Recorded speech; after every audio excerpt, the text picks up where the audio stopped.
All right, welcome to our deep dive discussion on the power of consciousness, the nature of reality, and the practice of reality creation or manifesting. I'm Tom, the author of montauk.net. And I'm Carissa, author of intoworlds.net. And in this talk, we'll explore the many layers and nuances of this complex topic, because it goes way beyond just the so-called law of attraction. Now, this isn't going to be just a love and light discussion on manifesting, because what we're going to be talking about is absolutely critical for making it through the times ahead. Understand that we live in a collective reality where bad things can happen on a wide scale, and I'm talking about economic collapse or natural disasters or wars. Look at the COVID pandemic and lockdowns, for example. These are bottlenecks that you and everyone else gets squeezed through. Your frequency, your level of consciousness, helps to determine what part of that you end up experiencing, the better parts or the worse parts. So you can protect yourself and your loved ones by shifting the odds. The power of consciousness is therefore just as important, if not more important, than physical prepping for hard times. Yeah, I mean, we've wanted to do some discussions for a few years now, but when we were about to do so, COVID happened, and much of what we would have talked about before wasn't really relevant to this new and changing world we were entering into. So we're finally getting back to it and tackling a wide array of interconnected concepts and ultimately what this reality really is. When you do interviews with strangers, things are never 100% of what you would ideally want for different reasons. So what I wanted to do is create a discussion that was centered on nothing but what we're passionate and knowledgeable about and do it completely on our terms. So I offered Tom to come up with what would be some of his absolute number one ideal topics to discuss. And this was at the top of his list, which I'm also super excited about. It's definitely going to be a massive deep dive full of mind candy that will be broken up into several parts. So this isn't going to be your typical New Agers take on manifestation, which is, often simplistic and one-dimensional, obsessively focused on only the positive. And, also important to note, this is a back and forth discussion. It's not like an interview where I'm interviewing Tom or Tom's interviewing me. So there's going to be times where maybe, I'm doing a lot of the talking, but then there's going to be times where he is too. So it's just kind of, evenly kind of balanced between the two of us throughout, just so people understand where we're coming from with this. Reality creation, or the law of attraction, it's a popular concept in the New Age movement and also the Christian Science and the New Thought movements of the early 1900s. But you don't really have to subscribe to these belief systems to notice it in your own life, that consciousness can indeed influence reality. Right, and to give everyone an idea of what we mean by reality creation or manifesting, here's some good examples that illustrate the power of consciousness affecting one's life. So I think the number one at the top of the list that a lot of people have experienced and can relate to as a good example is when you're daydreaming or thinking intently about something that you want or how you want things to be without even realizing what you're doing, then you get it not long after, like to the letter. Like it comes to you in a surprise way sometimes. There's also, if you've been in a depressed or cynical and irritated mood for a while, you'll notice more and more things maybe going wrong in your life, including negative people coming at you, accidents, injuries, financial misfortunes, and so on. So that's another example of consciousness in action, whether you realize it or not. Another good example is if you're experiencing the woo-woo, as I call it, phenomenon or targeting, feeling paranoid and fearful about the things that are happening to you, you may notice how it leads to more and more of this phenomenon happening. Although a lot of people don't notice this correlation actually, which is why we'll be drilling down on this subject later in depth. And, another example is if you believe deep down that being poor, for instance, is a good and virtuous thing, or you feel guilty about being well off, or you harbor negative attitudes towards money or those with money, then you'll probably keep finding yourself financially struggling and facing setbacks. Now, money is a common aspect of manifestation that's always discussed, kind of to the point of being played out. And we'll be talking about it here too, but we'll be adding something fresh and unique to the topic and drilling down on it in a more complex way. Exactly.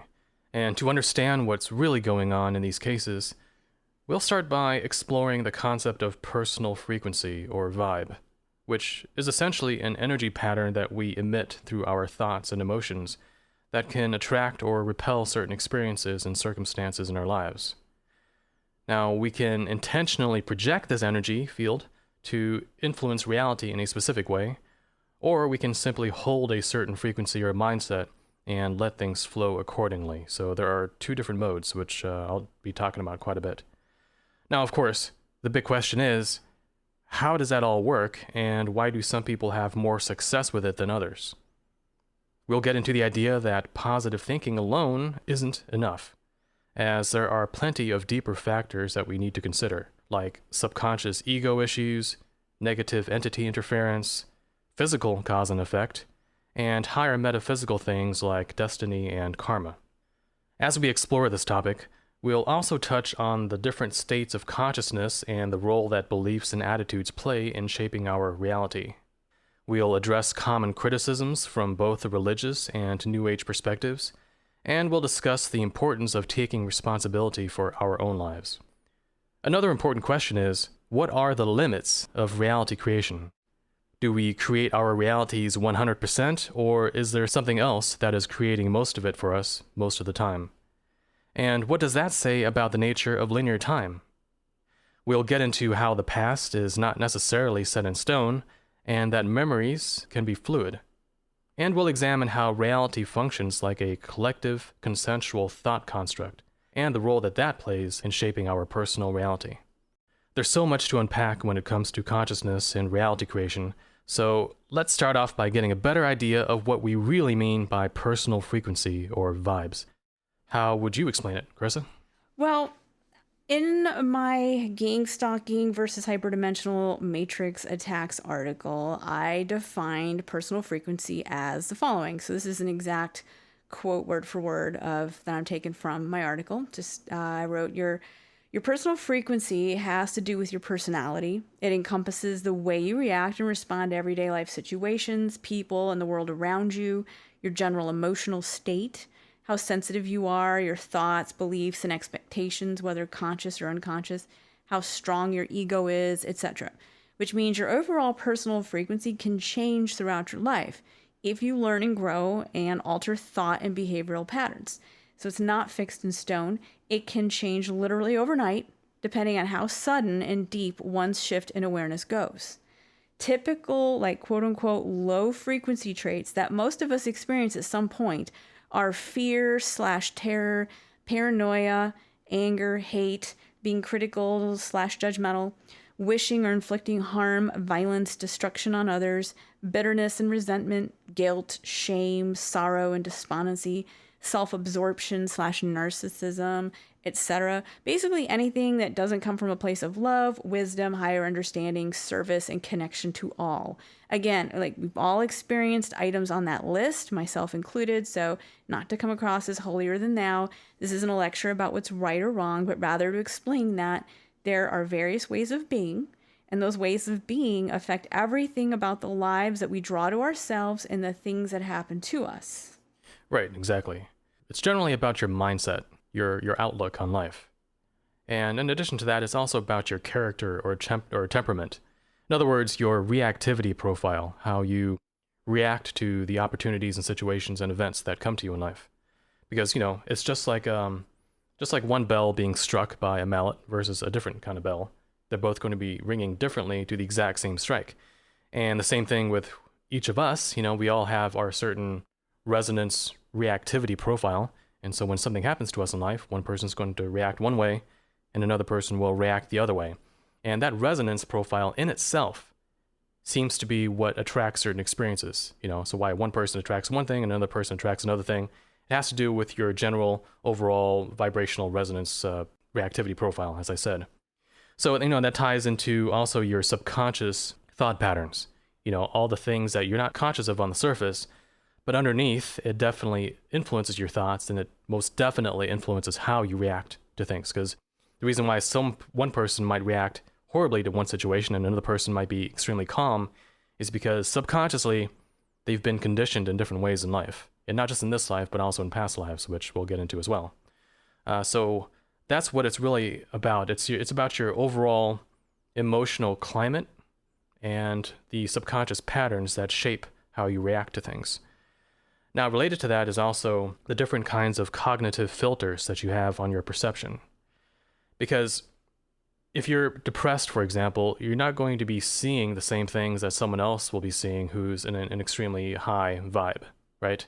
I mean, one person is pretty much viewing the world in black and white, and the other person is viewing it in, some sort of neon rosy color.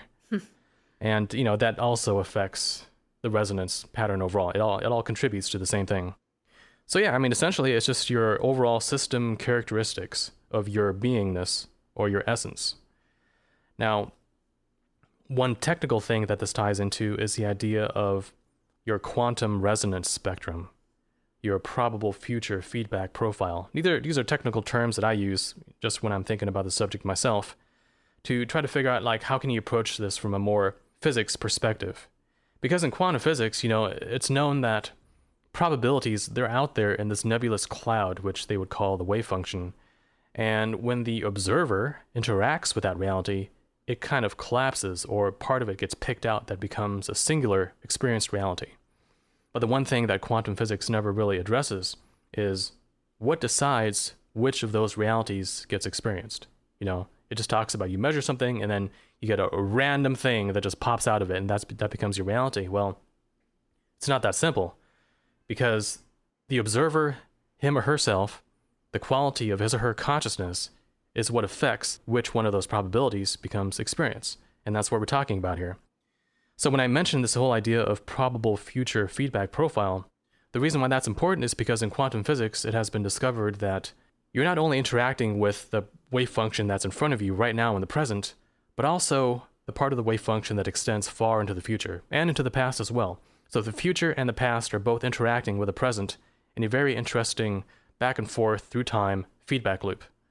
And so, because you in the present moment are interacting with different probable futures, and that's because, the future isn't set in stone, we have free will, so therefore no big decision is ever singular. There's always multiple choices that we can make. So therefore there are multiple probable futures, and if interactions can happen back and forth through time, then each one of those many different probable futures is sending its influence back in time right now into the present. And so therefore, at any moment in time, we are experiencing the feedback flows from different probable futures. And the question is, well then, which one of those do we connect with? And that depends on exactly what I said earlier, your inner reactivity profile, your soul resonance, your vibe. That is the thing that determines which one of those frequencies, which one of those probable futures you interact with. It's just like an opera singer making a high tone and shattering a wine glass.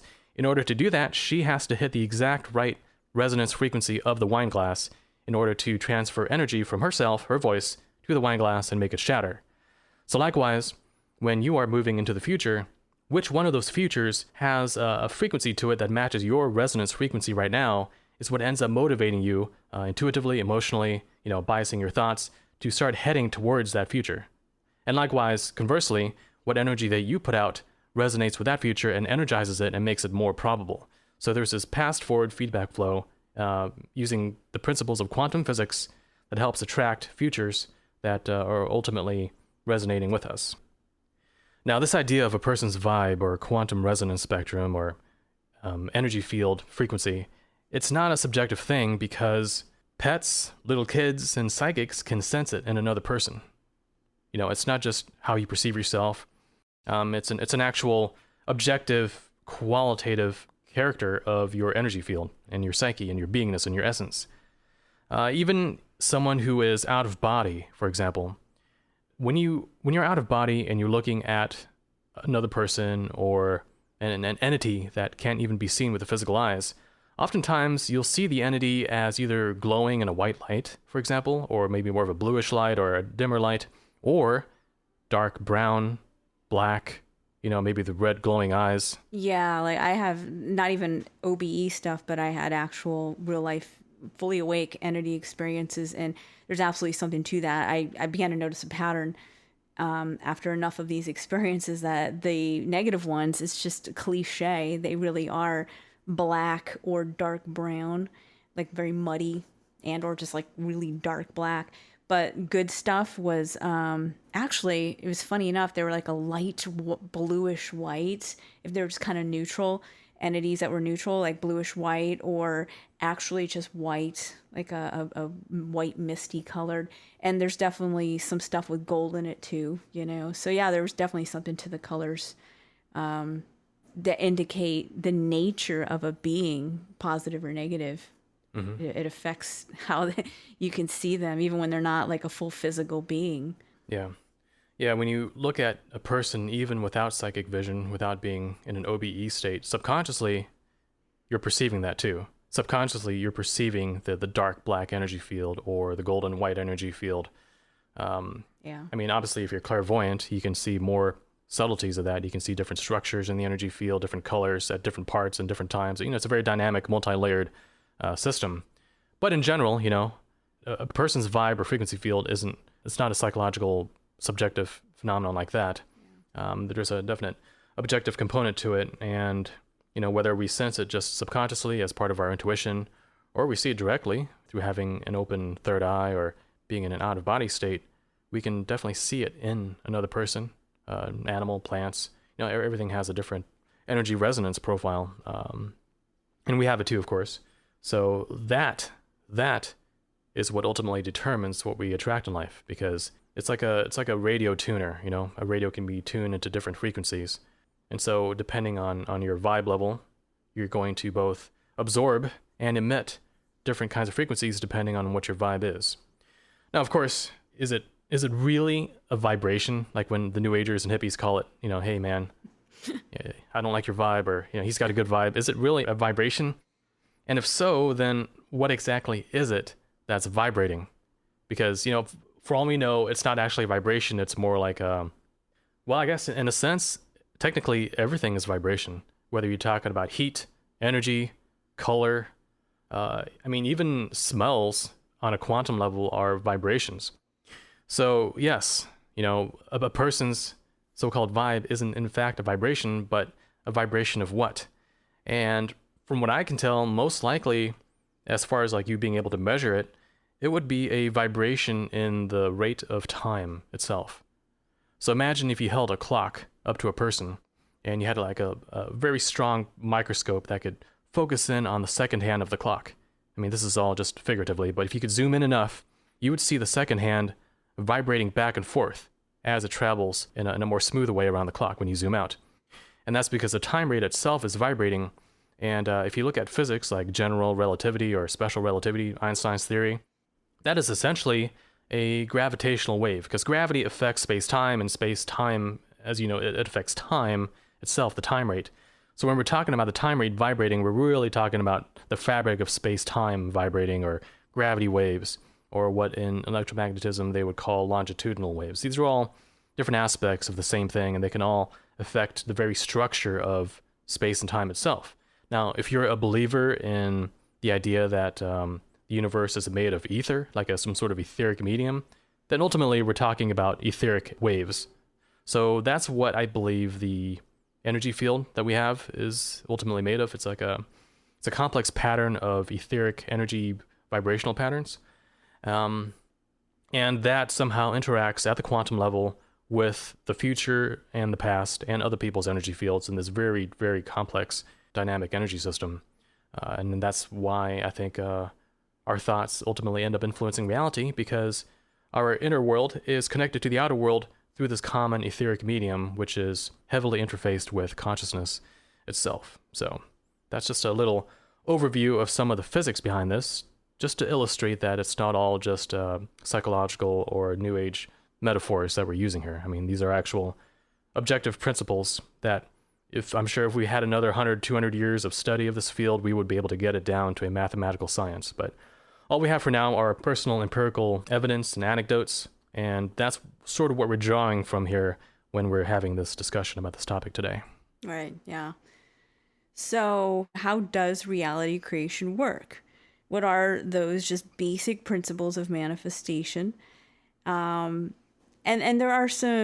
there's key aspects of this that you and I have both figured out through personal experience over the years, that all these factors that have to be in place and to make it work. And number one is sort of being in a relaxed, open, And oftentimes it's sort of a daydreaming state. You're thinking intently and or visualizing something that you want or need to have, and usually with an emotional component to it. Even if just mildly positive, there is that emotional component to it.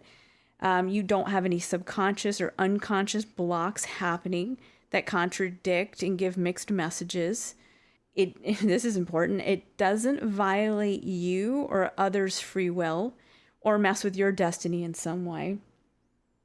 And then, after you're sitting there thinking about whatever it is and you got all those other factors, you kind of, when you're done, you just put it aside and you even forget about it altogether and get on with your life. But there's that lack of expectation. So you're not just sitting there like waiting and looking for it to happen. So you and I have discovered all of these factors are the common denominators that you and I and others have experienced when we've made reality creation happen. This is how it was. These factors were in place. Yeah, and we'll definitely be drilling down on all of these points coming up. So just now you're kind of talking about how it generally tends to work, like what is needed to make it work. But we also need to cover how it doesn't work, So yeah, if you can get into that. Yeah, so just as important is what is reality creation not. So, you have the love and light brand of New Agers who mistakenly believe that you should never think about anything negative or unpleasant ever. Otherwise, you're going to draw it to yourself. But that's not how it works or what's going on. Reality creation requires an emotional aspect to it. And where your emotions are in line with your intents or your desires or what you would call your wish list. So merely thinking about or acknowledging something negative doesn't automatically draw it in, as the love and lighters often believe. If it did, then our lives would be saturated with all the negative things we ever hear or think about every day. There's a major difference between matter-of-factly hearing about or even thinking about or acknowledging negative things and then actually willing it in. So, and conversely, denying the unsavory elements of our reality does not protect you from those elements either.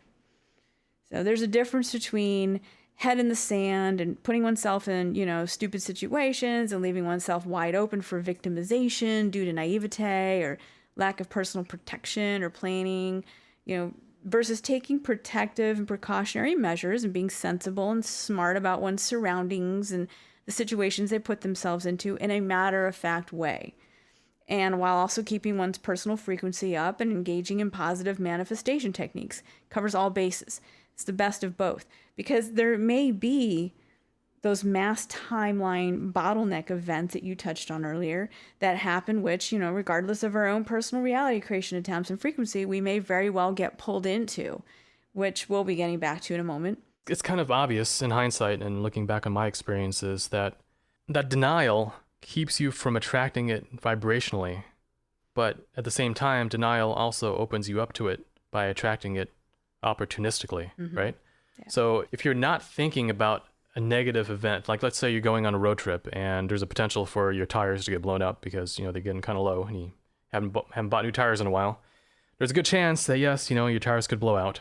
And so if you don't think about it at all, then, you're not upping the probability of it happening, but there's also, at the same time, already a slight probability of it happening just because you're going on a road trip, and two, the tires are getting kind of bald.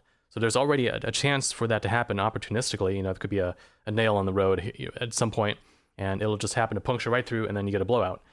And so by not thinking about it, you're not attracting it, but you're also not pushing it away. And the only way to really push it away is, you can do a purposeful intention that your tires and your car and your road, everything's protected. Your trip is perfect. You go there, you come back without a single incident. You can kind of focus on that. Or you can do the proactive thing, which is simply to get new tires or to carry a blowout kit with you. So if it does happen, then, or get AAA or something so you don't have to worry about it. And funny enough, when you're prepared for something like that, not only are you then expecting it and on a mental level being aware of it and being prepared for it, which tends to keep it from happening in the first place, has this weird blocking effect on probability, but also you start feeling more calm. So there's no subconscious fear that, oh shoot, I'm trying to deny it on a conscious level to make sure I don't attract it, but subconsciously, yes, I am kind of worried about it. And so by suppressing that subconscious fear, that in itself is what ends up attracting it in, because now you're squashing it down into your soul, into your subconscious. You're changing the vibrational resonance patterns there, and you kind of like signaling out to the universe that, number one, I'm in denial about it. Number two, subconsciously, I'm in fear about it. And number three, subconsciously, I'm sort of expecting it because maybe I've got some sort of other subconscious complex which says, life is crap and bad things always happen to me, but I'm trying to think positive, but oh man, I'm always so down on my luck. This subtext that's always there, that's what's attracting it in. And so that's why it's so important with negative things to be aware of it calmly, and, take physical action to prepare against it. And of course, if you want to, you can do a protective intention as well to kind of counter that subconscious attractive vibe by creating a subconscious repelling vibe against that possibility. So the whole idea that ignoring the negativity is how you deal with it is not at all true. Yeah, it's a major fallacy in the New Age stuff. I mean, I wrote about that in an article called New Age Love and Light Fallacies, and I talked about that's a big issue with them, is the whole head in the sand thing. And I said, like what you just said, where, head in the sand, yeah, it's better than the extreme opposite of fear and panic, and, but it's not going to keep things away permanently either. You got to do more than just that. So it's everything we just outlined.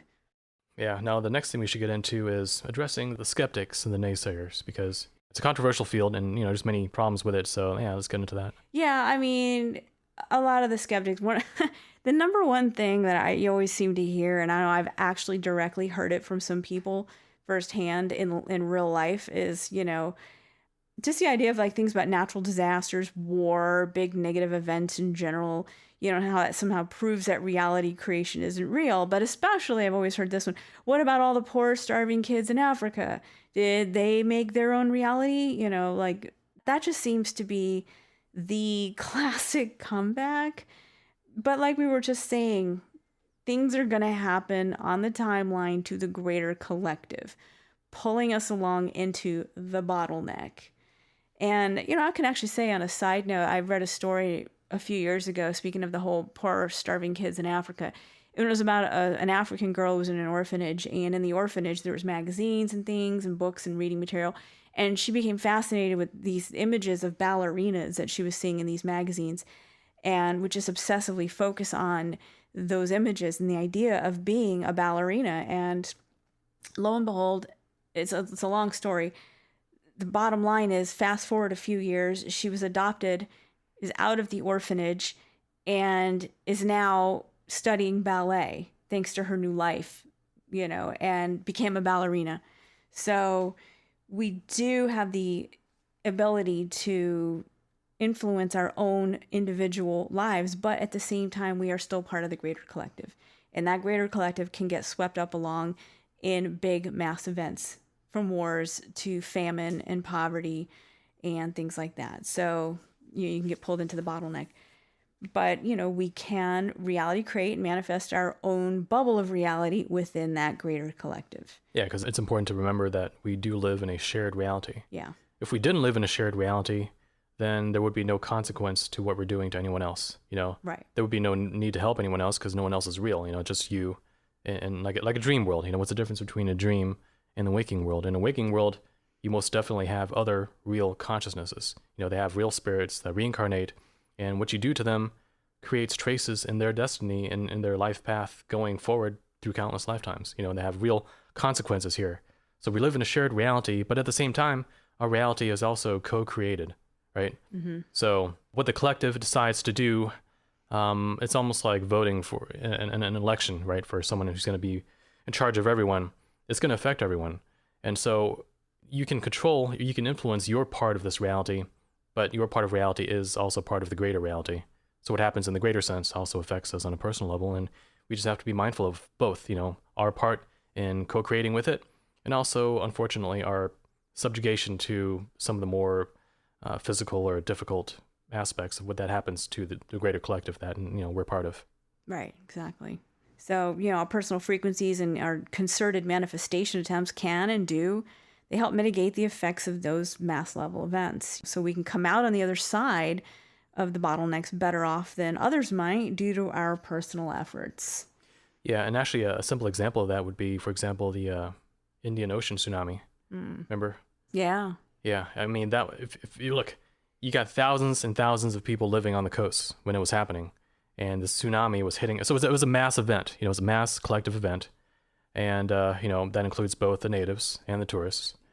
You could have been safe somewhere in Europe, but that week you just happened to be there on the coast with this massive tsunami coming at you, and so you're going to go through it. You know, it's not like you're going to have a high vibe, so therefore in your timeline the tsunami never happened. No, you're in it because you chose to be there, and collectively that's where it happened. But within that possibility, maybe some weird synchronistic thing happened where you just have to be right next to the right tree, or you just have to be right next to the right building where you just were able to run into it at the right time, or you got rescued in time, or, you know, you experienced the better part of that crappy situation. Yeah. And 9/11's another example of that too. There's a lot of those kind of stories that came out after 9/11. People who they work they work in the World Trade Centers, they work in Lower Manhattan, and so they're right in the middle of it because they're part of the collective, but they came out better off, you know, due to various things. So yeah. And in general, I mean, life isn't about avoiding and preventing any and all things that we deem negative or inconvenient. So this is a hugely important point. You know, that isn't what life is about, just trying to avoid all the negative. But this is something that just so many people just don't seem to get. They mistakenly believe that if God and angels were real, they would protect me from anything bad. And then they reject all things spiritual as a result, like a child. But that's not how this place works. You know, many times what you consider quote unquote negative events in our lives actually turn out to be in our best interest and logistically necessary. Something we don't realize until after the fact, until looking back on it in retrospect, you know. And that's, you know, because sometimes those negative or inconvenient events lead to something else that's needed. It's acting as a catalyst to get us and or others from one point to the next. And that something else on the other side of the negative or inconvenient event may also tie into our destiny. So when it's when a negative leads to a positive, basically. But, you know, you got a lot of people that just think life is about avoiding all things negative, and that's just not the case. And then a lot of this negative stuff can actually provide much needed learning lessons and revelations, you know, for those who are open to getting something out of it all. So it is necessary for soul growth sometimes. Right. Yeah, and, you know, some suffering seems to be, yes, I mean, some suffering is absolutely unnecessary because it's redundant. It happens over and over and over and over and over again, without any additional value to soul growth or lessons or anything at all. And I think that simply follows from the fact that we live in a co-creative collective reality that involves free will. And if you think about what free will actually is, it's the ability to choose something that was not preordained. So what free will then means is that some beings, some people have the free will to do harm to others. You know, if someone chooses to abduct someone off the streets and keep them in their basement for years, if they have the force, they can pull it off. If that person that got abducted doesn't have sufficient spiritual protection or physical protection like a gun or, you know, a cop nearby, it's going to happen because it can happen, you know, because we have the laws of physics, we have free will, which allows bad people and bad entities to do such things, and we have a disparity between levels of protection between different beings, you know, so it's one of the unfortunate side effects of the conditions of this game or whatever this reality truly is. In order to produce novelty and experience and growth, there is this unfortunate side effect of everything bad that comes out of free will and physical force. So some suffering, therefore, is not necessary, but that doesn't mean that all suffering and negativity, therefore, is unnecessary. Right? So you can't point towards some bad things that are happening in the world and say, oh, well, therefore God isn't real, or therefore there's no such thing as destiny or karma or, you know, all this metaphysical stuff, because you might be pointing at examples of things that either happen just because they could, because that's the rules of the game, or because there's a actual metaphysical reason why it's happening to that particular person. And, you know, unless you're psychic, unless you've got the vision of an angelic being who can scan a person's soul, past and future lives all at once, you don't know what the motives are behind that. But what we can say for sure is that from our personal experiences, there is a kind of curriculum to the experiences that we have in life, both for good and for bad. And actually, you know, if you look back on your own life, a lot of times it's more of the bad than the good. And bad only in the sense of it causing suffering or pain or discomfort, but no pain, no gain sometimes. Right. And a lot of people come to realize, once they get older, that they look back on all the experiences they've had, good and bad, but including the bad, and they realize they wouldn't trade any of it for anything, including the bad, because everything that they went through made them who they are. They wouldn't be who they are now if they didn't go through all of it, and that includes the bad. So skeptics in terms of spirituality and metaphysics, they, tend to engage in the fallacy of cherry-picking evidence, where they deny the very obvious examples of reality creation and instead focus on the aspects of it that initially don't make sense, things that may seem like discrepancies or contradictions, and citing that as proof that the whole thing is invalid. But, to me, that's just lazy thinking. They don't want to have to drill down and think and figure it out. But, if things don't fully make sense about the phenomenon, is it because there are rules, laws, exceptions, caveats, etc.? Maybe we just need to further research, analyze, and think and figure it out. There's nuances here. And having a wide variety of life experiences can help show you what those nuances are to how things work in this reality. And many skeptics simply don't have those experiences. In fact, many skeptics who actively work to try to dismiss all aspects of the woo-woo are often coming from a place of having no real experiences to speak of from what I've seen. They come off as one-dimensional, kind of like bots and NPCs, matrix agent gatekeepers, and we're supposed to listen to them? No. The whole, nothing to see here, folks, move it along sort of mentality. And it seems like their sole job is to kind of try to shut down discussions about these subjects and keep people from learning the truth about how things really are here. But, manifestation and our personal frequency role in it all is one of the most important things we could ever figure out while here, because it influences everything about our lives. Totally. Now, when it comes to reality creation, there are different kinds of situations, right? Yeah, absolutely. In my Synchronicities article that I have on my website, the big focus of that was how not all syncs are created equal. And that same principle applies for reality creation. There are different types of manifestation scenarios, and some of which aren't necessarily manifestation, but which may get mistaken as such. Or the opposite, where something is actually a form of manifestation, but is getting labeled as something else. Right, and I think you talked about, generally there are 4 different types of situations that we kind of need to get into. Yeah, that we've sort of pinpointed when we were brainstorming this. We kind of came up with 4 different sort of scenarios. Yeah, so the first one is reality creation that is truly manifestation. In other words, it comes from our own efforts. So that's one. Another is when there's divine intervention or outside assistance. So it's not just us, there's also something beyond us that's kind of helping us out. Right, and that's an example where it's something that people think is reality creation, but it's actually something else that they're kind of confusing or mixing it up with, yeah. And then there's also straight up synchronicities, which in itself are kind of weird and woo phenomenon, but they're not always in the same category as manifesting, but there is some sort of overlap. Then we have the subject of karma, a portion of which can actually involve reality creation. Right. Or as somebody I once saw online said, and this is a slight paraphrase, that karma is just a misunderstood aspect of the law of attraction. And when I saw that, it was like, ding, ding, ding. I kind of realized, oh my God, yes, it is. That's so true. It's definitely just something true I've come to see for myself. Yeah, so these are 4 different main things that I think we should definitely drill down into. And I know you have a ton of experience in each of these because you've had a pretty weird life. I mean, I've had 2, but you've definitely had more experiences. So yeah, so let's just kind of get into it, starting with the first one, which is reality creation being a product of our own efforts. Right. Yeah, so in many instances, manifestation really does seem to be due to us.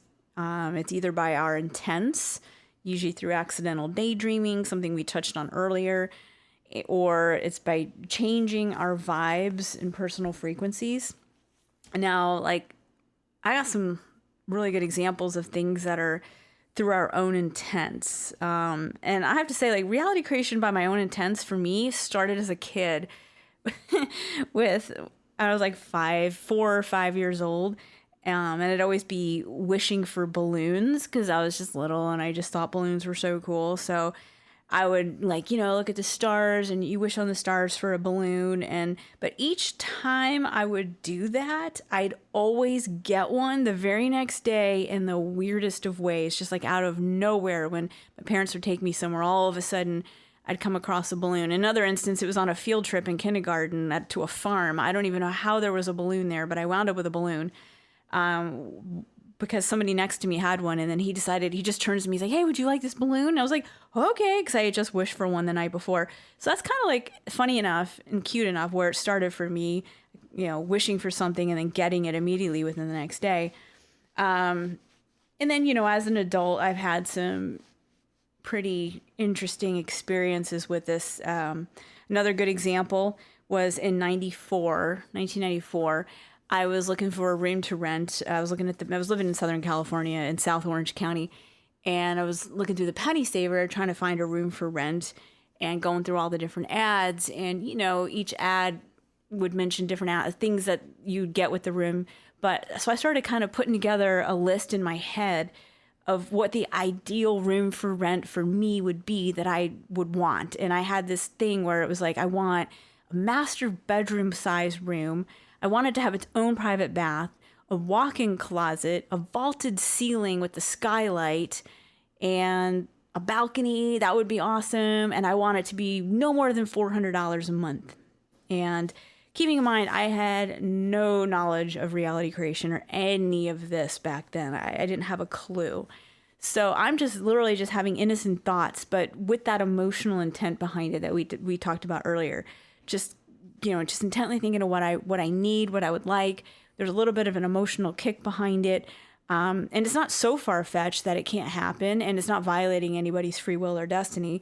So lo and behold, within days of having that thought with this very specific list that seems almost ridiculous, I got that exact room. There it was. It was advertised. No more than $400 a month. It was also fully furnished, and that was like an additional bonus. I don't even think I'd even requested, but every other single thing on the list, there it was. So I got my exact room. It's like a reality created it.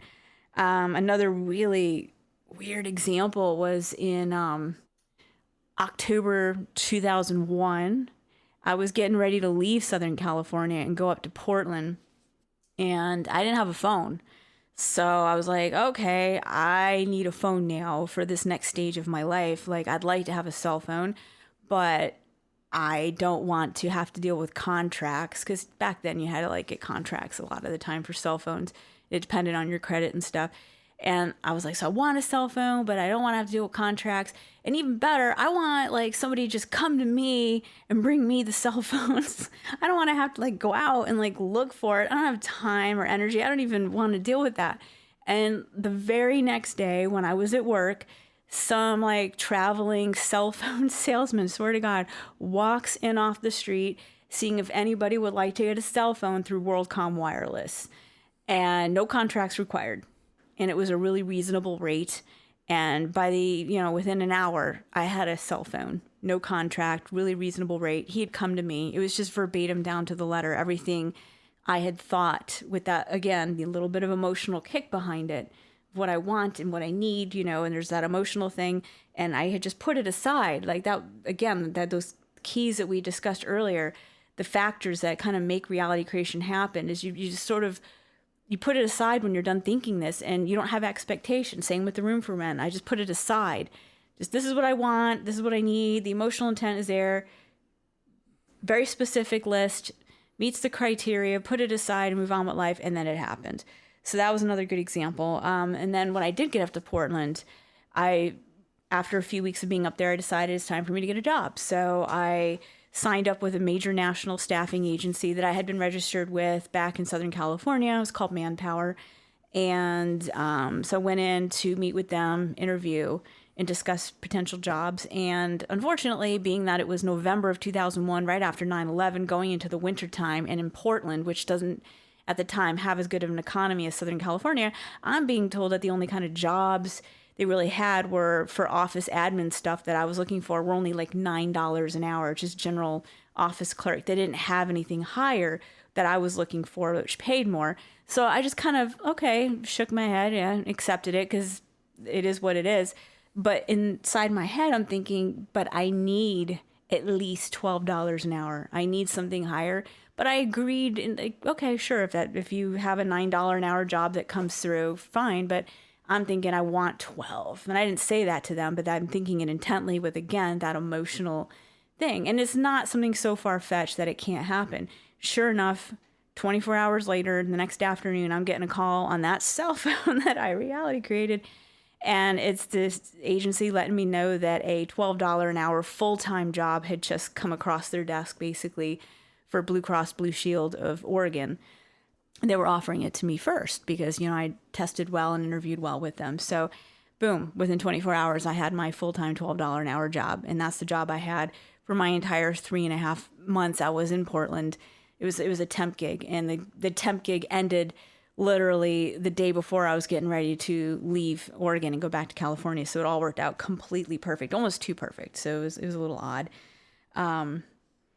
But that also brings up the subject of the various dynamics that were at play during my time in Portland, where all these things kind of just kept magically falling into place for me. Like I just said, almost too well. It was just so perfect. But my mindset when I went up to Portland, I just threw away my life in Southern California, decided I'm over it and it's a dead end. I can't do this anymore. My brother Joe was kind of luring me up there with promises to give me important information, finally, about our abduction and my lab situation that he had from his abductions. But I can't tell you over the phone. I can only tell you in person. So that's why I decided to ditch my life in California. I'm going up to Portland to get those answers, because getting answers was more important than anything else for me. So I needed those answers. So I packed up, got my kitty in my car, off we go. And my attitude was just sort of happy-go-lucky, kind of fearless, like I'm on an adventure.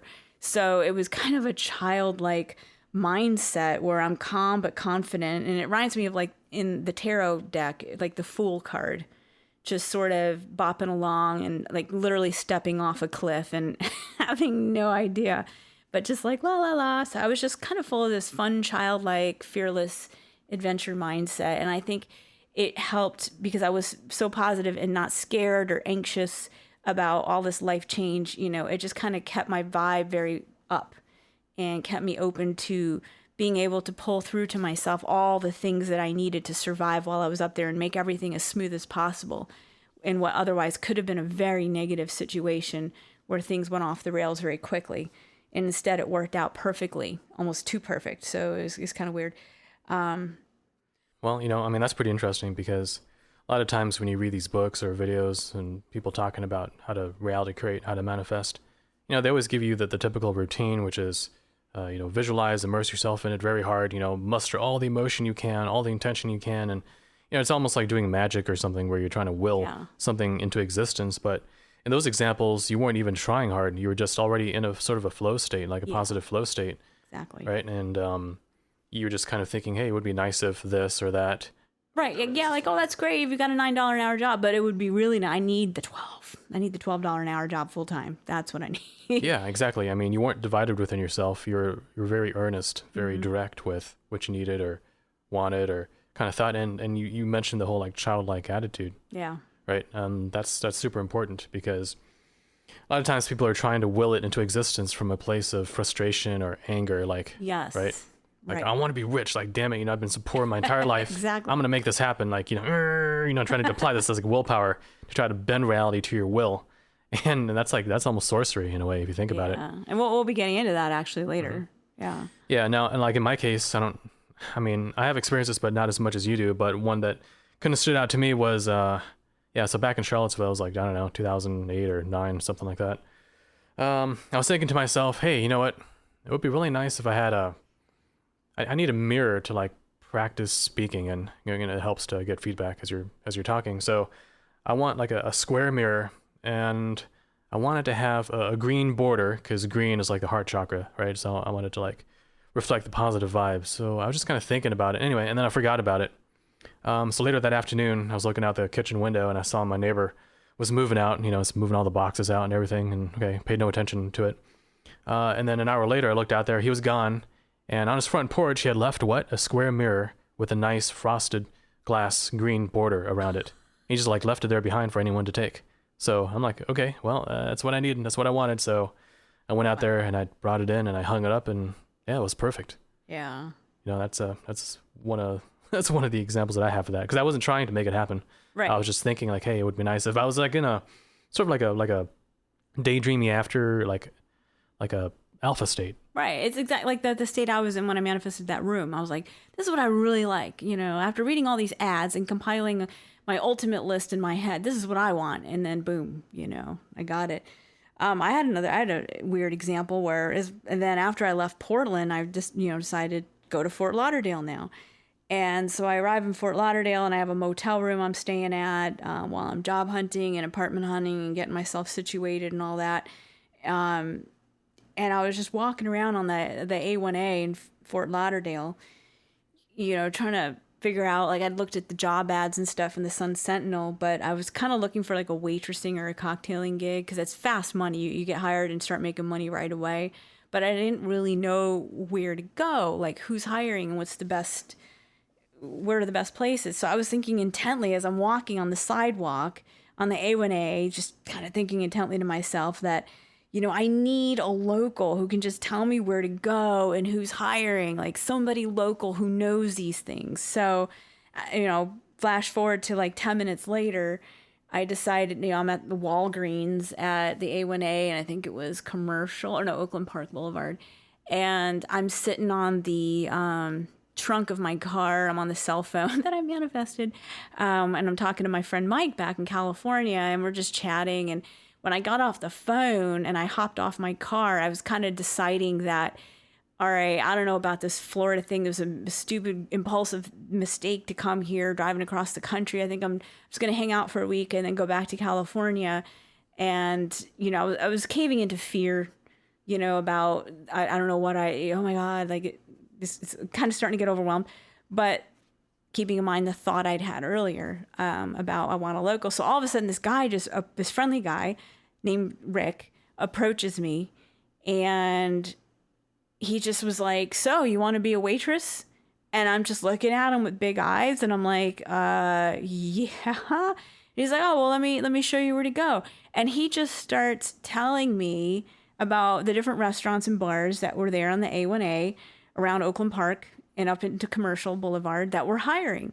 And because he's a local, lived there for like 30 years. So he's, you know, skinny, and he's got the Florida tan. So you can tell this guy's a local and real laid back and friendly and nice, low key, you know. And so he starts giving me all these tips about who was hiring, and even gave me his business card. He's like, well, if you need any help or anything, here's my card, which I still have that card to this day. I saved it as one of my woo phenomenon things. And long story short, through a chain of events, I did end up finding a waitressing job. It wasn't cocktailing, but I did get a waitressing job within like 2 days, and decided to stay in Florida solely because of that, because he came up to me and gave me tips that worked out in my favor right after I'd been thinking, I need a local. So that changed the entire direction of my life. I did not get back in my car and go back to California, and I've never been back to California since. I've stayed in Florida, and I've been here ever since. Wait, so how did he know that you wanted to be a waitress? So he just That's what I can't, like, when I've like played it back in my head, I'm like, I don't recall telling Mike on the phone anything that he could have overheard. Like, I've literally played this back. Like, did I say something to Mike that he would have I'm pretty positive I didn't say anything. That's what blew me away and just stunned me. I just looked at him like, how did he know that I wanted to be a waitress? Like, I don't recall saying anything to Mike about this. In fact, the only thing we really talked about was just my impressions of Fort Lauderdale, like how it felt vibe-wise. I'm like, yeah, it looks real pleasant and everything, but it's got a real transient vibe, and there's just, you know, all these snowbirds and tourists, and it has just a real transient, depersonalized vibe. And then I was just, you know, talking about the idea of maybe coming back to California. I don't recall mentioning anything about job hunting. So to this day, it's a mystery. It's like almost like something was inserted into the Matrix, so to speak. You know, it's like almost kind of it's even beyond reality creation. I don't know. But because he approached me seeming to just know that I needed to find a waitressing job, here I am, like, with you. Like, that was the other component of it. If I went back to California, me and you would never have happened, right? Because California was not an option for you. like at the time you were in Iowa, and you're like, no, like, no. Mm-hmm. But Florida was. So because I stayed in Florida, and I only stayed in Florida because of this job, me and you ended up being together, and the rest is history. So that was like a pivotal insert in the timeline. And, you know, it seems reality creation, but also there is almost a higher woo element there as well, almost like an intervention thing. I don't know. But I also helped make it happen because I point blank said, I need a local to help me right now, like right now. And I got exactly that. So yeah. And then the other really big example that was important in my life was my cat Kitty. So, you know, this was back in May of 2000. Like Joe had come across this black cat one night when we were staying in our old apartment, and anyway, it belonged to somebody. It was a boy cat, and it was super cute and friendly and outgoing. But long story short, in interacting with this cat, it got me thinking, like, you know, I'd like to have a black cat, because me and my then boyfriend Steve were getting ready to break up, and I was about to move out, and I was going to get me and Joe our own apartment to be roommates. And now that I was going to be not with Steve anymore, who was anti-pet, I was like, I'd like to have a pet now that I'm not going to be with him. And having been around this black cat, you know, that would come around at night, this friendly black cat, I was like, oh, I'd like to have one too. And I'd like a black cat as well. So I want a black cat, but I want it to be a female and a kitten. And I had my reasons for that. So then I just kept thinking really intently, I want an all black female kitten. So again, there was that kind of emotional desire, that emotional kick behind my thoughts. But again, not realizing what I was even doing. And I just put it out of my head. In fact, I put it out of my head so much that flash forward a week later, me and Joe are moving into our new apartment together to be roommates. And he comes home one night with a little all black female kitten trailing behind him that he just happened to find on the sidewalk wandering around outside. It was a stray, and she's really emaciated and covered in fleas, and she had worms, but she was super cute, you could tell, and peppy and friendly, although she was kind of in a daze because she was so malnourished. But there she is, and it didn't even click. So I just put it out of my head so much that it's not even registering when he comes home with her. And you know, we didn't have any food for her that was suitable for a kitten or anything, like no litter box, nothing, no kitten food. So I didn't even think about it. And then she left that night. And I look back at that and I'm like, oh my God. But luckily, and then the next night, and then the next night, it was 3 nights in a row. He just kept running into the stray kitten that was outside in our apartment complex, and it keeps following him home. So finally, by the 3rd night, it really hits me, duh. Like I remembered, like, over a week before, where I'd been saying, I would like an all black female kitten, and then put it out of my head. And I realized, oh my God, here she is. And so that night I made the decision, when she followed Joe home for the 3rd night in a row, to close the door behind her and keep her inside with us and make her ours.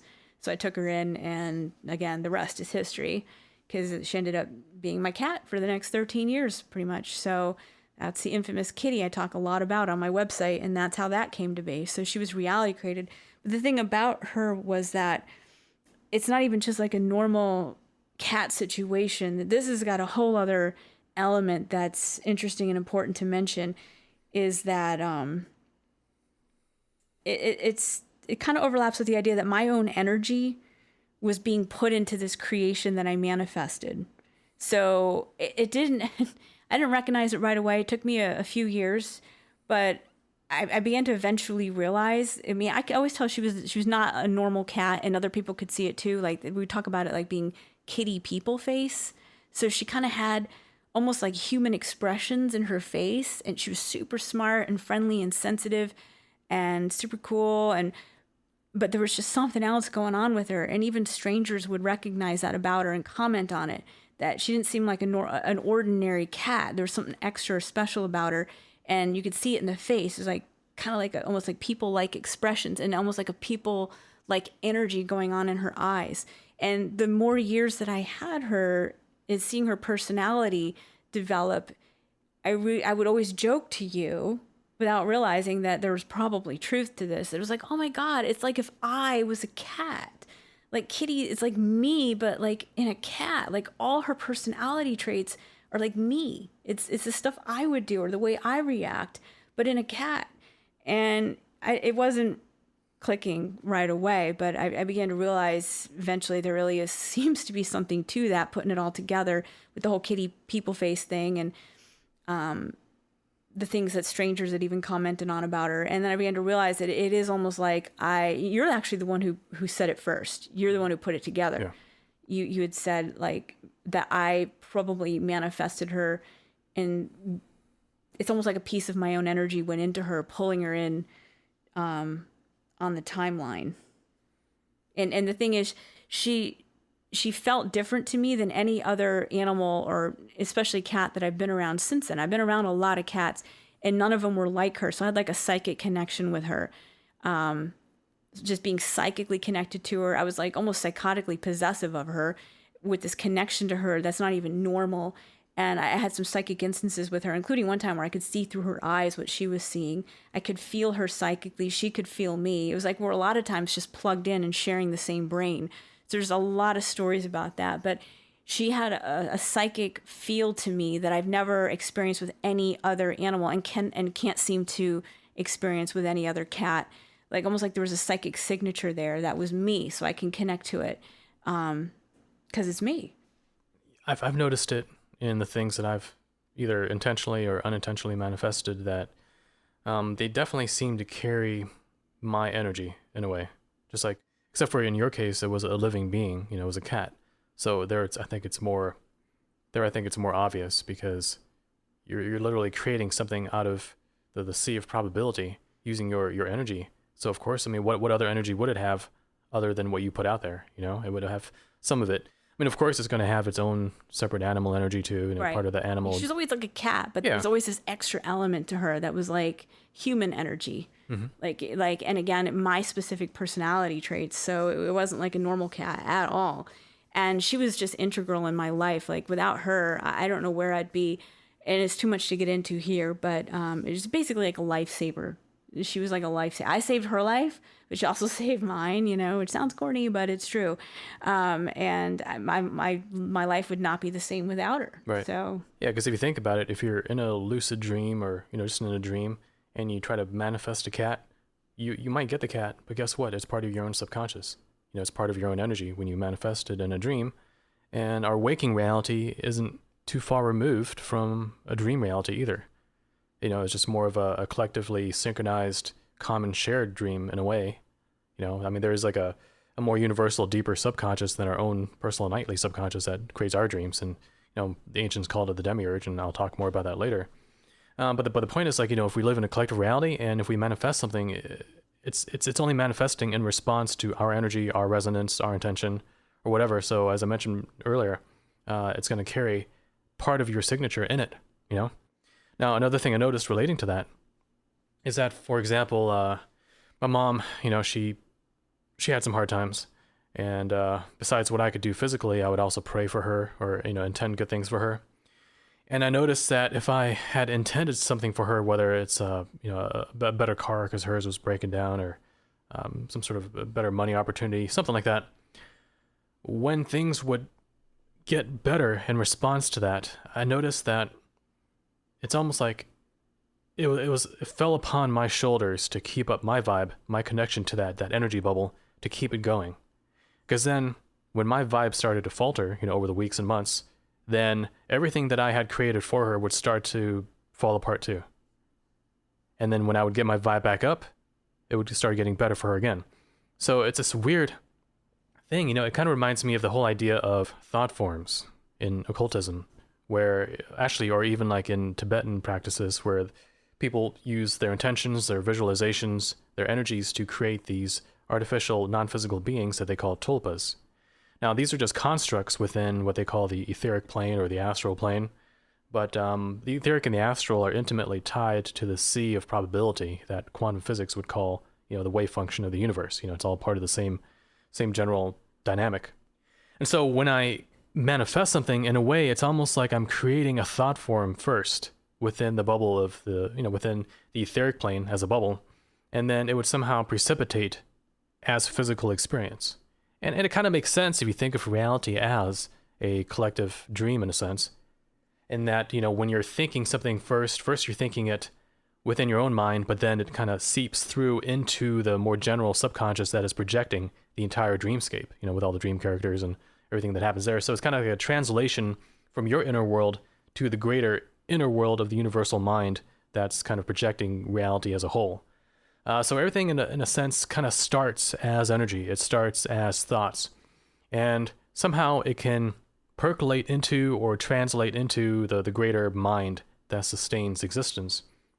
And so if that's the case, then, if that thing then is connected to you, it makes sense then that if you start to falter vibrationally or consciously, then it might also start to falter and might start falling apart. So the things that you create through reality creation, in some cases, I've noticed, it does depend on you sustaining it with your own energy and your own vibe.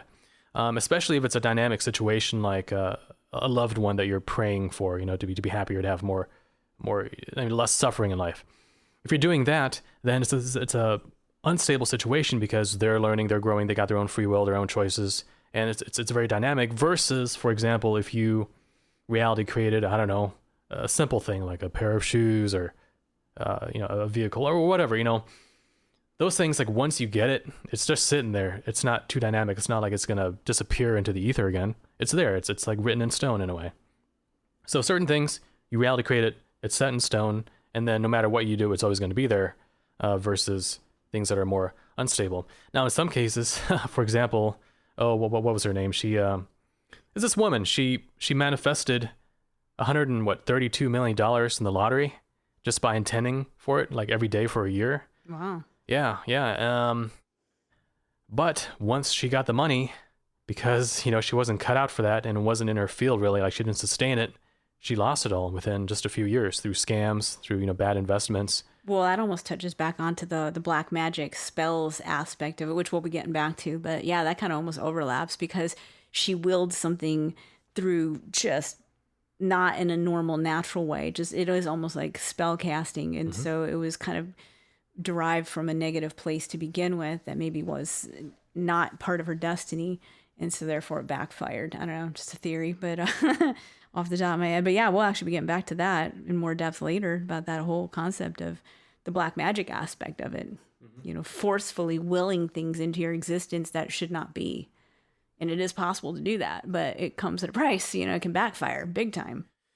Yeah, well, we'll get into that in more detail, but the gist of it is that you can use these very specific, very heavy reality creation tactics that are taught in certain courses and books. You can use that to manifest something, but the problem is you're manifesting it against and despite the deeper dynamics within your subconscious, the deeper patterns that are still in your field. So for example, if you have very strong shadow issues having to do with poverty programming, not believing you're not worthy of money or whatever, that's subconscious. That's very deeply written into you. It's even written into you at an epigenetic level. Like, so part of your DNA is expressed or not expressed according to the beliefs and the mindset that you've been holding for your entire life and what experiences you've been exposed to. So it's kind of hard-coded into your hardware, in addition to your subconscious, in addition to your etheric energy field, your astral energy field. These things are all hard-coded with it, but you can kind of like suppress that, put it aside, and use these specific manifestation techniques. Some of them involve trance states and, using flashing lights to program yourself and, affirmations endlessly.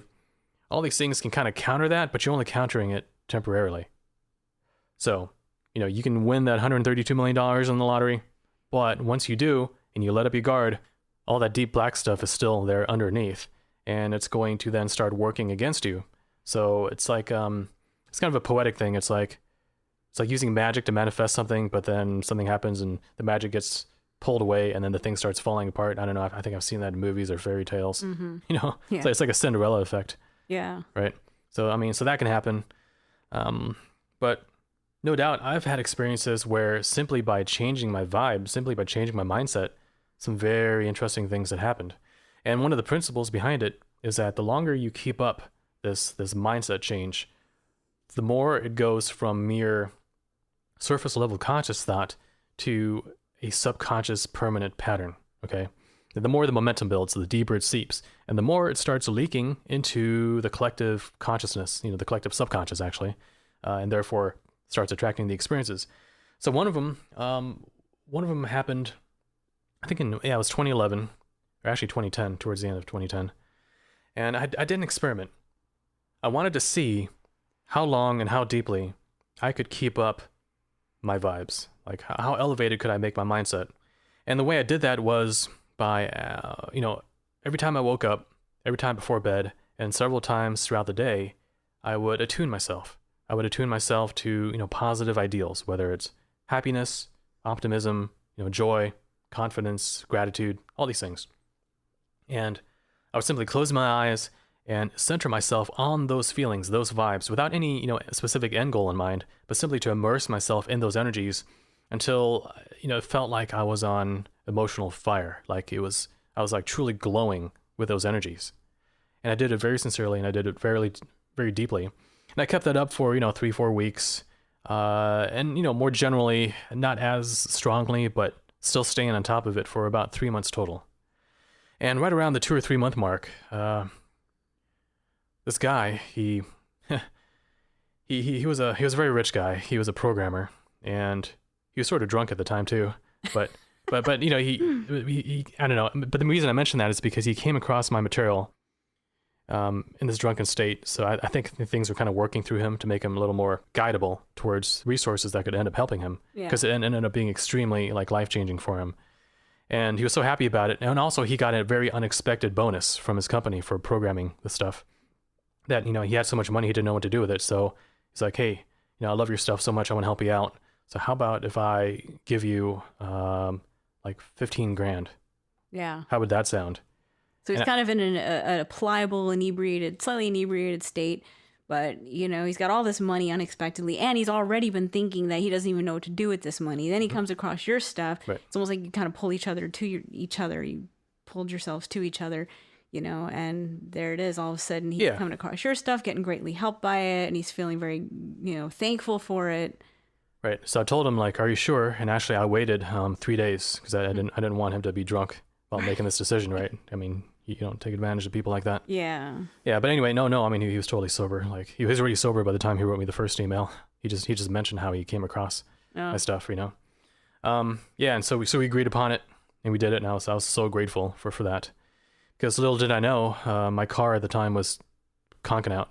Yeah. It was no good anymore, and I would have been left without a car, and it would have been very bad because it would have been very bad in my situation because I wasn't too financially stable at the time. Wasn't he in Europe? So it wasn't even in American dollars, right? Yeah, it's true. That's right. Yeah, it was 15 euros, so it translated to a little bit less than dollars. But it's like 12,000 US dollars or something. But it's $12,000. I mean, it was quite a bit. Yeah.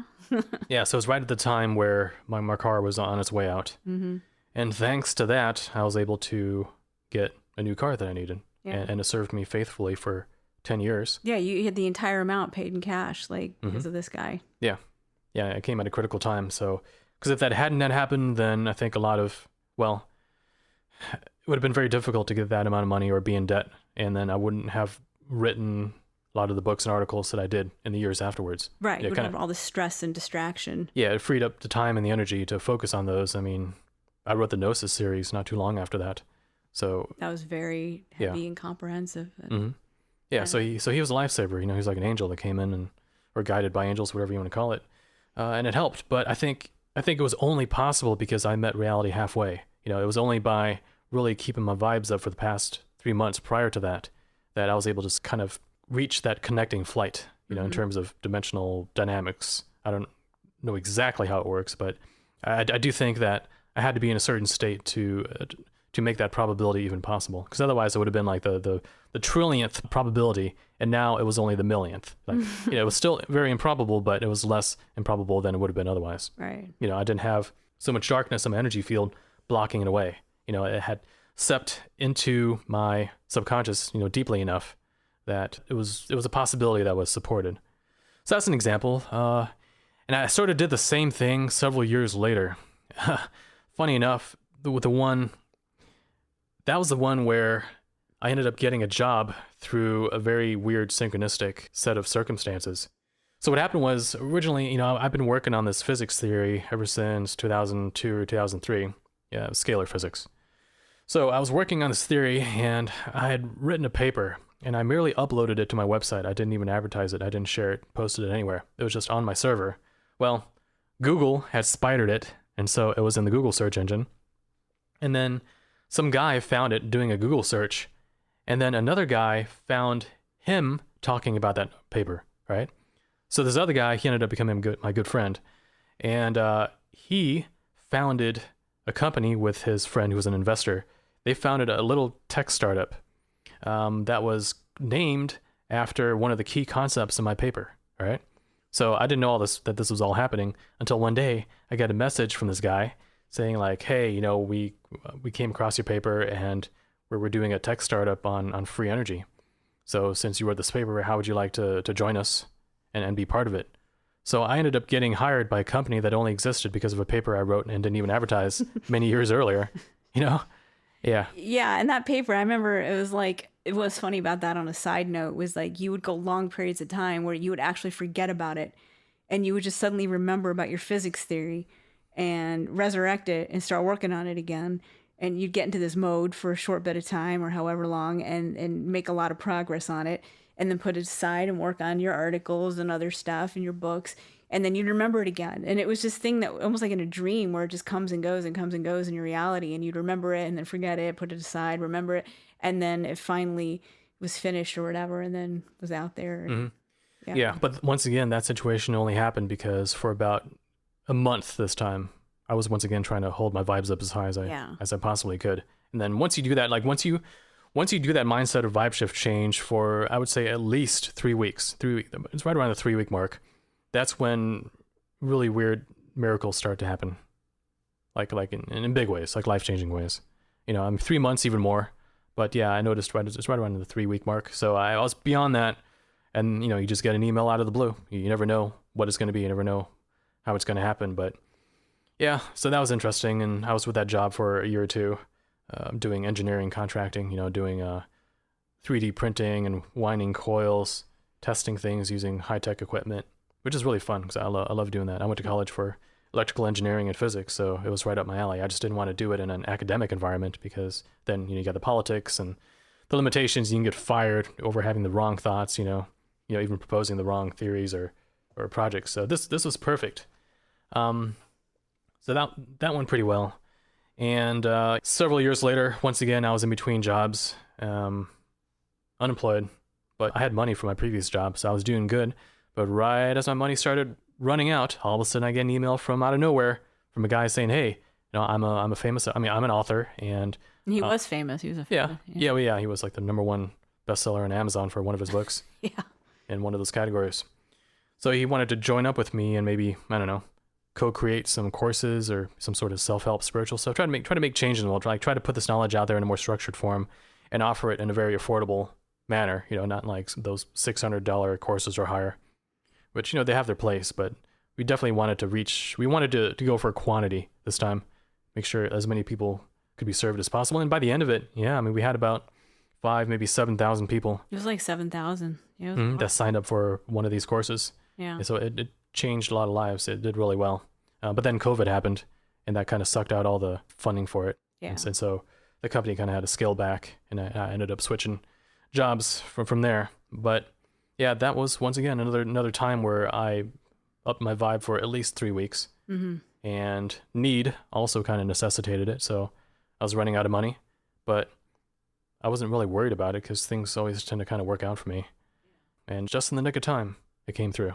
Yeah, and that touches on the vibe I mentioned that I had when I was in Portland, where, yeah, I had money, but not like a ton, but yet I was just bopping about like almost like the fool card, just kind of feeling happy and, you know, fearless and like I'm on an adventure and I wasn't worried about money, you know. And it all still worked out. So there wasn't that stress, that negativity about money. So yeah, well, what's stressful is you try to intend for something, but you don't know when it's going to happen or if it ever will. Right. Or how long it's going to take. So that leads to the important question of how long then between when you intend for something, whether purposely or accidentally, and when it finally manifests. Yeah, I mean, you mentioned like getting your vibes up. It was basically like anywhere from 3 weeks to up to 3 months of steady personal work to try to meet reality halfway. But in the more basic examples of reality creation versus the fantastical ones like that, what I've noticed, I've had things manifest as soon as about 30 minutes. And that anecdote I mentioned earlier about the local who can help me find a job, that's one of them that manifested within 30 minutes. I don't even think it was 30 minutes from when I had my thought, and then boom, there he was. So it was like, about 30 minutes up to, I've had basically about a full day to maybe at least a week, maybe, depending on what it was that I was desiring. But for me, that's been kind of typical. It's been a pretty fast turnaround time in my personal experiences with reality creating. Again, anywhere from 30 minutes to about a week, just depends. A lot of times when you've heard these anecdotes I've mentioned, it's been about a day, like 24 hours later. That's kind of like the common thing, like within one full day, there it is. But I've heard multiple other examples of people finding themselves in scenarios where here they are and they're present, but they realize it's a scenario that they had imagined or desired years before. So when they were younger, they were looking ahead to their future older self and what do I want? What kind of life? Where do I see myself down the line? I'd like to have this. I'd like to have that. So more of these like long-term goals, but again, without realizing what they're doing. They don't even realize they're reality creating. It's almost like they're just fantasizing about where they see themselves in their future, as a full-fledged adult or whatever, and years later, there they are looking around, realizing, oh my God, this is everything that I had thought about. Or even in some cases I read about once, like having a wish board and then finding that wish board years later and seeing all these things on the wish board that are now in their life, that is their life now. And they'd even forgotten about the wish board and put it away and didn't even think about it. And then it came true down the line. It took years because some of it was like big stuff, Mm-hmm. but, Yeah, I mean, to me, it seems almost like a formula. You can almost formulate it into an equation where it's almost like, let's say, the strength of attraction times the probability. Okay, so the more strongly you intend it, or the more it's part of your destiny, the more it's like meant to be, or the more you kind of help it be into existence, right? That times how probable it is. So it's very, very improbable. That kind of counteracts that. So major life changes. Like let's say you're struggling. I mean, it's funny, these reality creation examples, a lot of times they always go back to money because that's what people are so focused on. It doesn't have to be money, but I'm just using it for convenience. Yeah. We all know about that subject. So let's say you're very struggling, you're from a poor background, and now as these materialistic new age examples go, you want to become a millionaire. So you got this house on the beach and you've got plenty of money coming in. You got a certain type of person that you're with as your partner, as your spouse, and so on. So how do you get from point A to point B? Well, those two things are very different from each other. There's a very long pathway that has to connect those two things. I mean, it's just like with geographic distance, like what does it take to go from here in America to, let's say, Fiji or the Easter Island or something that's on the other side of the planet? It takes many different flights. It takes many hours. It takes a lot of money, a lot of fuel, right? So it's more complicated. It takes longer than you just going like across town to some restaurant. So likewise, in terms of probability, if something is way off left field in terms of probability, then it's going to take more to make that happen, more time or more effort, or just keeping your more momentum in terms of how long you keep your vibes up and so on. So I mean, that's sort of how it is. And you could take that formula and you could really like break down each step, like what constitutes probability. It's how different it is from where you are right now and how many steps are needed to even get there in a plausible way. Or in terms of attraction, like what constitutes attraction? It's how close you are to your subconscious. It's how high in terms of frequency your vibe is. It's how long you're doing it, in terms of momentum. It's how much it's in alignment with your destiny, for example, or how much it's against it, because that can act as resistance. So all these factors play into it. And so therefore, in some cases, it can manifest very quickly. Other cases, it can take days, weeks, months, and in some cases, years. The big lifetime stuff, lifestyle changes, like things that'll change your destiny in big ways. Yeah, sure, they can take years. And funny enough, by the time it happens, you probably forgot that you intended it to begin with, until one day you find your old notebooks or whatever, and you realize, wait a minute, I did intend for that. And that happened with me with the car. Like the car that I have right now is exactly what I intended 10 years ago, like down to the letter, which back then wasn't even possible in my mind in terms of like, okay, well, it just doesn't exist. I want something that's like a pickup truck, but enclosed, but I want it to be high off the ground, but yet have good gas mileage, but yet be four-wheel drive, all these things that are contradictory, and yet that's exactly what I ended up with. But it did take a while because, I mean, obviously, if I had been in a much better financial situation, then it would have happened way sooner. But because I wasn't, the probability was lower. So things took a while to manifest that way. Or sometimes you intend for something that isn't even physically possible yet. Like, for example, a certain computer technology that right now doesn't exist. But you're like, hey, it would be nice to have that if. Right. And maybe it'll take a year, and all of a sudden, this or that company comes out with a new product, revolutionary, and that's exactly what it is, which did happen to me, and I'll mention that later. Yeah. You've had a couple of stuff like that. Yeah. Stuff that didn't exist yet, and then you were thinking intently, and then it suddenly appears in the timeline. Yeah, it really makes you wonder. Yeah, I know. So, yeah, we'll definitely be getting back to that.